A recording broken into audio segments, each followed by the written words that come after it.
First of all, a very warm good afternoon to everyone here.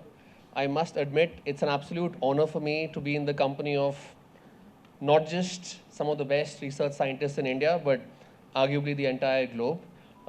In fact, I'm quite guilty because I think I'm bringing down the average IQ of the room with my presence. But yeah, a bit about myself. I am Eshan, and I represent a large Indonesian conglomerate. We have a bunch of businesses, right from pulp and paper, palm oil, agriculture, commodities, banking, infrastructure.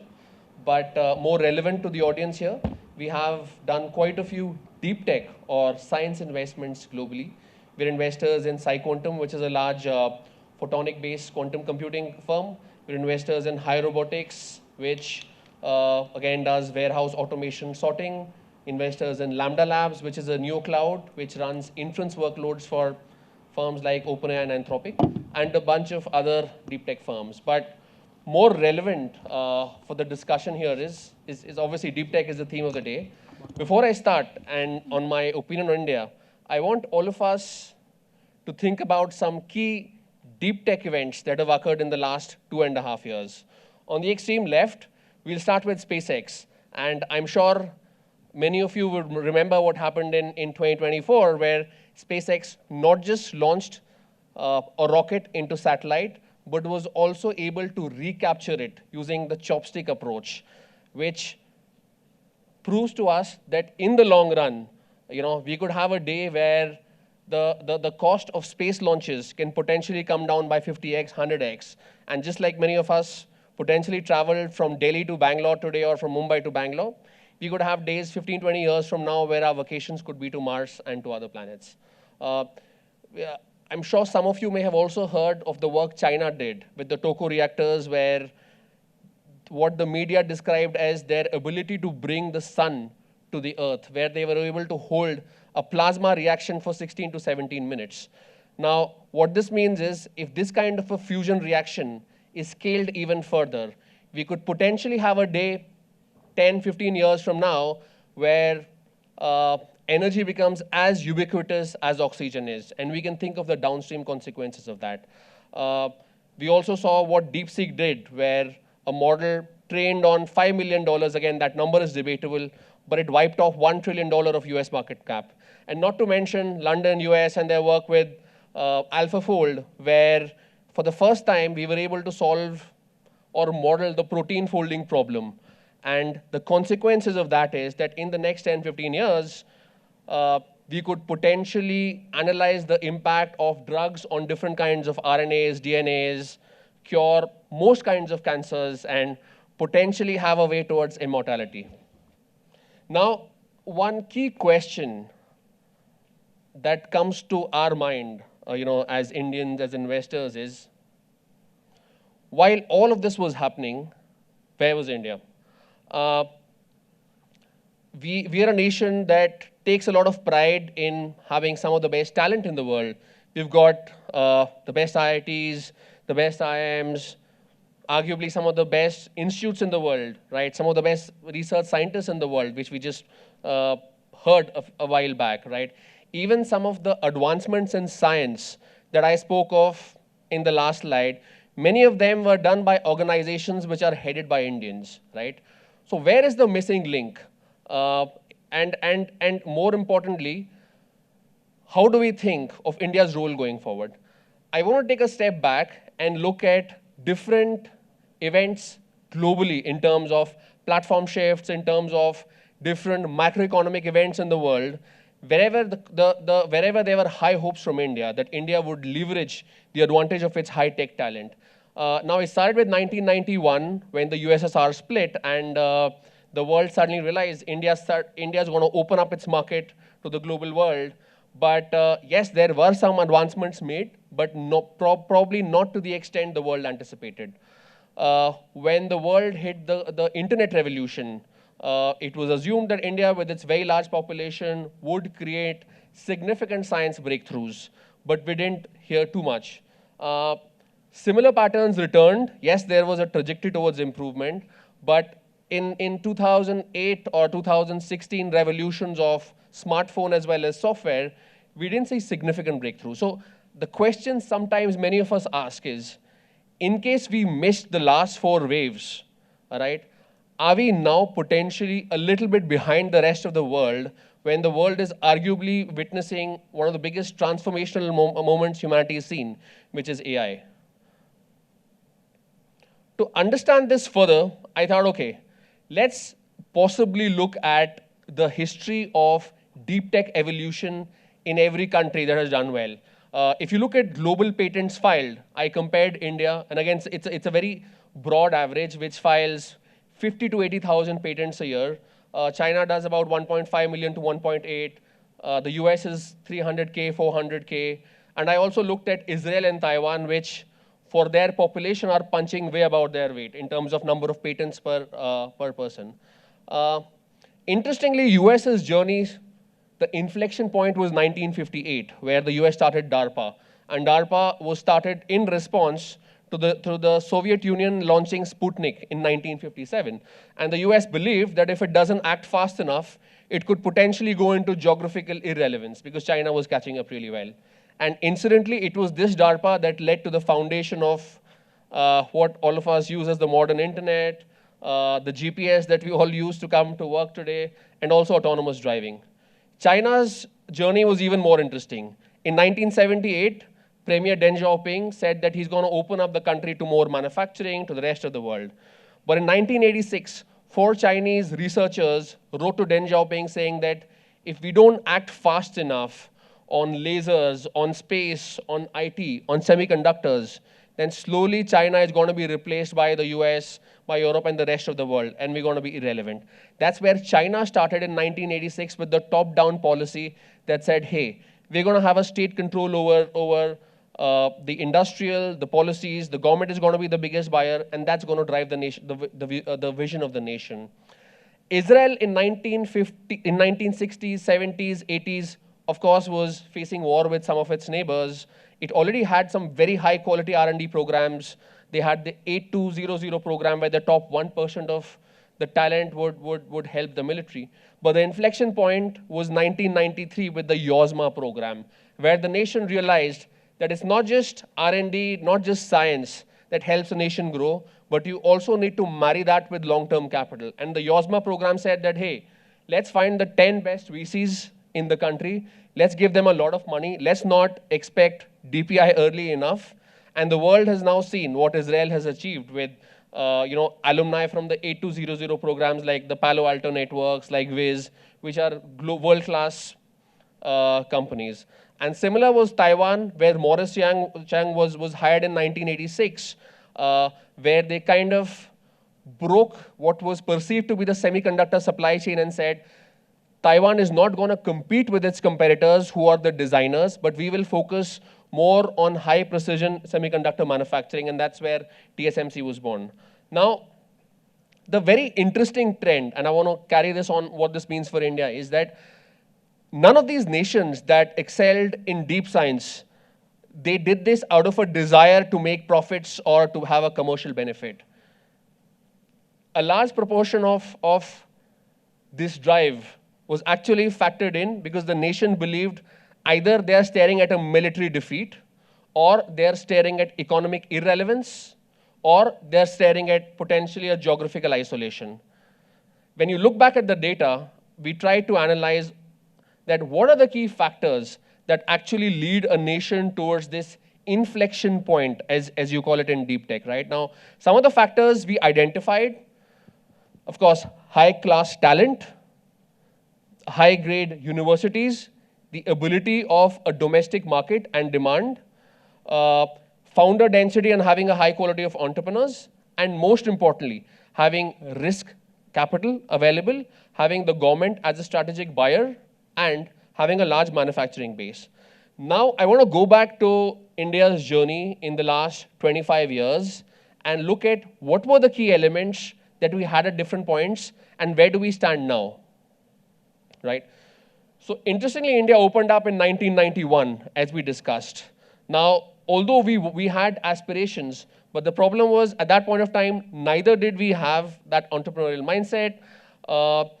The market in terms of disposable income, GDP per capita just wasn't high enough for us to really create those massive high quality deep tech startups. Then we went to the 1995, 2000, the internet wave. That's where you started to see the first offshoots of high quality global companies being built out of India. But that again was primarily related to more IT services, the Wipros, the Infosys, which because of lack of local demand catered more to the global market. Now, 2006, 2010, when the smartphones became ubiquitous, the average Indian had access to internet, is where things started getting more interesting. Because there was domestic demand, you could actually build apps like the Flipkart, the Ola, the Zomatos, and so on and so forth. But unfortunately, at that point of time, the founder density just wasn't strong enough for us to build those kind of high quality science startups, right? Now going to the last revolution, which is the 2016 to 2020, the cloud and the SaaS revolution. This is where Indian founders suddenly found a lot of steam. Because the first generation of founders who, what we call as the Flipkart mafia, the Paytm mafia, suddenly they had broken up from their companies. Suddenly there were so many mentors, so many advisors, and that's where I think in 2021 we reached 100 unicorns. So this was actually a fallout of some excellent founder density being created. But there as well, there were three essential parts of the wheel which were missing in 2016 to 2020. The first was high quality deep tech startups need the availability of long-term capital, right? If we all talk great about OpenAI, but OpenAI was funded in 2014. Second, as we saw in the case of Taiwan, as we saw in the case of China's 863 program, none of those deep tech initiatives can work if you don't have a highly concentrated buyer who is able to take care of your revenue and commercialization in the first few days. And third, it is having access to a large manufacturing base, as we saw in the case of Taiwan, where even if you're able to reverse engineer a technology and build it really well bottoms up, you need the ability to have a large manufacturing base to scale that. So how does it look for India? We are extremely bullish now that finally, in the last 4 or 5 years, due to a combination of multiple factors, India seems to finally now have all of the ingredients that were missing earlier. Due to some initiatives that many of which have already been spoken about, and some I'm going to cover later, we will now be able to potentially create high quality deep tech startups at hyperscale, right? First and foremost is the availability of risk capital. Now, I know this is where the government has done a phenomenal job with institutes like SIDBI, SRI, RDI fund, where the amount of risk, long-term patient capital available to Indian startups has significantly shot up, right?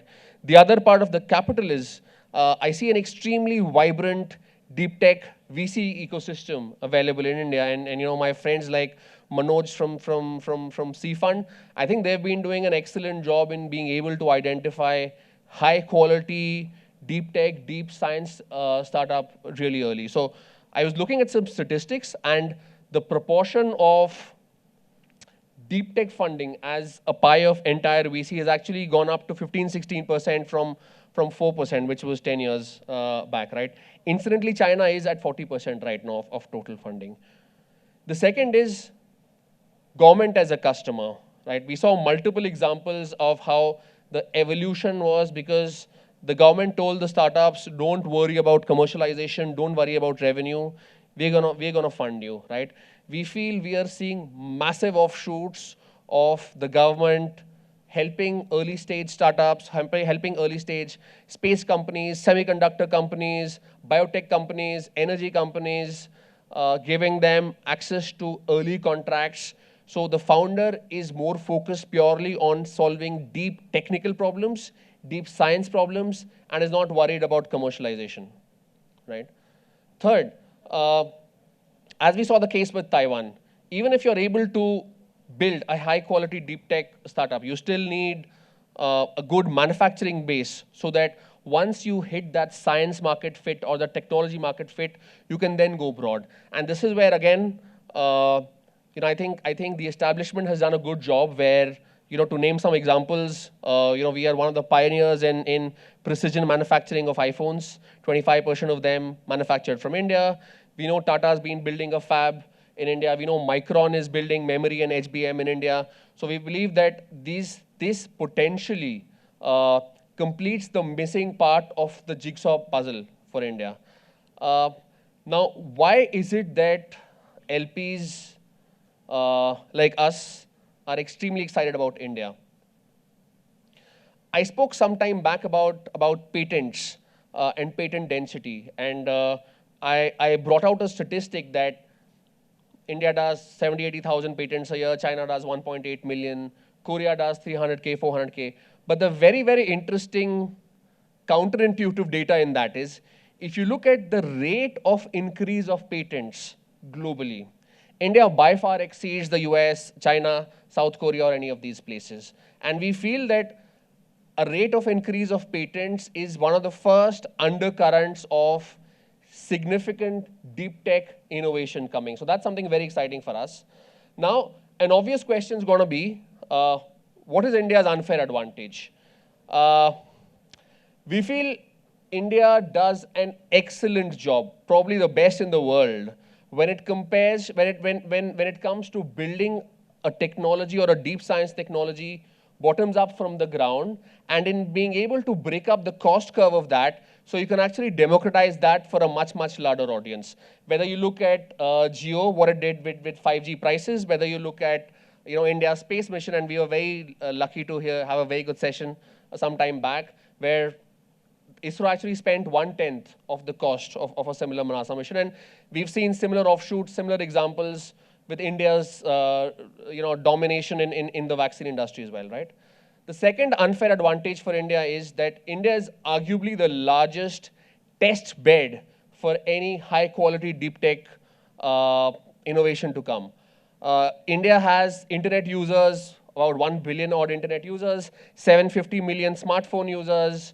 So in a way, in the same country, you have almost a sub-country with a GDP per capita of 60,000, a GDP per capita of 10,000, and also a GDP per capita of sub-Saharan Africa, which is less than 1,000. So it really gives high-quality startups a great base to build your product. India's third unfair advantage, and arguably its biggest, is the massive data infrastructure that India sits on. If you look at UPI does what? 25 billion payments a month. So I think by the time this session has started, UPI would have already done 300, 400 million online payments. About 55% of all mobile real-time payments in the world are done in India. And we believe when a deep tech startup is being built, you need to cross some of these hurdles to drive higher adoption. Now the argument is, how do you position India? I'm not making an argument that we're going to outcompete the US or outcompete China. But the way I have looked at trajectory of deep tech evolution in the world, US played a significant role in driving growth in the world after World War II, from 1950 to 1990, where it led to creation of the internet, GPS, autonomous driving, and multiple other initiatives. After that, it was China which used its massive manufacturing muscle to build high-quality lasers, electric vehicles, solar energy, right? But now we strongly believe that the next 3-4 decades definitely belongs to India, because we are the first country in the world that is able to break complex, expensive technology and break that up so that you can actually democratize that and make it much affordable for billions and billions of people in the world. So yes, what does it mean for us? If there are people in the audience who believe that India's deep tech movement is ahead of us, it's coming, I must say you're wrong, because India's deep tech movement is right here. We are right on top of it. We've always had the talent, we had the institutes, now we have the money, and most importantly, we have the ambition.